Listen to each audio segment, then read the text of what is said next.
বাংলাদেশ জামায়াতে ইসলামী সহ ১১টি রাজনৈতিক দলের ১১ দলীয় নির্বাচনী ঐক্যের আনুষ্ঠানিক ঘোষণা দেওয়া হয়েছে। এই ঘোষণা মঞ্চে ইসলামী আন্দোলন বাংলাদেশের আমির ও চরমোনাই পীর মুফতি সৈয়দ মোহাম্মদ রেজাউল করিমের জন্য চেয়ার রাখা হলেও তিনি বা তার দলের কেউ সেখানে যোগ দেননি। ফলে এখন পর্যন্ত কার্যত ১০ দলকে সমঝোতায় দেখা যাচ্ছে। নির্বাচনী ঐক্যের চূড়ান্ত ঘোষণা দেওয়ার জন্য বৃহস্পতিবার ১৫ জানুয়ারি রাতে রাজধানীর কাকরাইলে ইনস্টিটিউশন অব ডিপ্লোমা ইঞ্জিনিয়ার্স বাংলাদেশের মুক্তিযুদ্ধ স্মৃতি মিলনায়তনে সংবাদ সম্মেলন করেন ১০ দলের নেতারা। সংবাদ সম্মেলনের ব্যানারে লেখা ছিল ঐক্যবদ্ধ বাংলাদেশ ও ১১ দলীয় নির্বাচনী ঐক্য। সেখানে জাতীয় সংসদের ৩০০ আসনের মধ্যে ২৫৩টি আসনে সমঝোতার কথা ঘোষণা করা হয়েছে। রাত ৮টায় এই সংবাদ সম্মেলন শুরু হওয়ার কথা ছিল। এর জন্য মঞ্চ প্রস্তুত করা সহ যাবতীয় প্রস্তুতিও শুরু হয় ঘণ্টাখানেক আগে। তবে ১১ দলের শীর্ষ নেতারা সংবাদ সম্মেলনে আসেন ৮টা ৪০ মিনিটে। সংবাদ সম্মেলনে সমঝোতার আনুষ্ঠানিক ঘোষণা দেন জামায়াতের নায়েবে আমির সৈয়দ আবদুল্লাহ মোহাম্মদ তাহের। তিনি জানান, সমঝোতার অংশ হিসেবে জামায়াতে ইসলামী ১৭৯ আসনে এবং জুলাই গণ অভ্যুত্থানের ছাত্র নেতৃত্বের দল জাতীয় নাগরিক পার্টি এনসিপি প্রতিদ্বন্দ্বিতা করবে ৩০টি আসনে। ঐক্যভুক্ত মাওলানা মামুনুল হকের নেতৃত্বাধীন বাংলাদেশ খেলাফত মজলিস ২০টি, খেলাফত মজলিস ১০টি, লিবারেল ডেমোক্রেটিক পার্টি এলডিপি ৭টি, আমার বাংলাদেশ বা এবি পার্টি ৩টি, বাংলাদেশ ডেভেলপমেন্ট পার্টি বিডিপি ২টি ও বাংলাদেশ নেজামে ইসলাম পার্টি ২টি আসন পাচ্ছে। জাতীয় গণতান্ত্রিক পার্টি জাগপা ও বাংলাদেশ খেলাফত আন্দোলন সমঝোতায় থাকলেও তাদের আসন এখনও চূড়ান্ত হয়নি বলে জানান জামায়াত নেতা তাহের।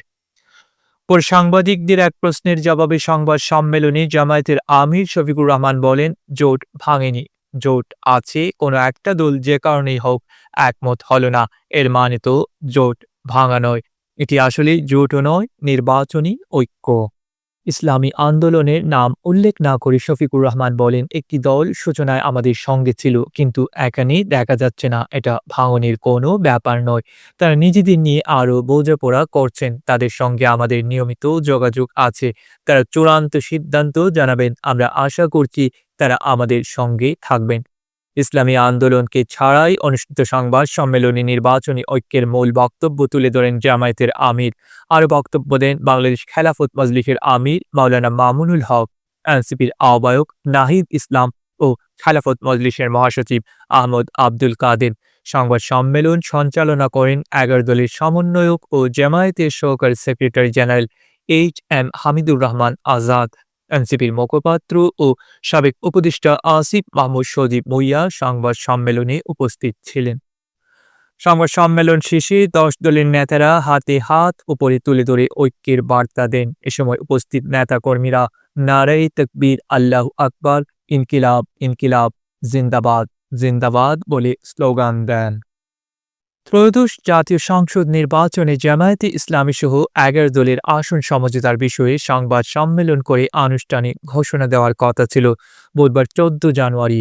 বুধবার বিকেল ৪:৩০টায় ওই সংবাদ সম্মেলন হওয়ার কথা থাকলেও পরে স্থগিত করা হয়। মূলত সমঝোতায় আসন বণ্টন নিয়ে জামায়াত ও ইসলামী আন্দোলনের মধ্যে বনিবনা না হওয়ায় এই পরিস্থিতি তৈরি হয়।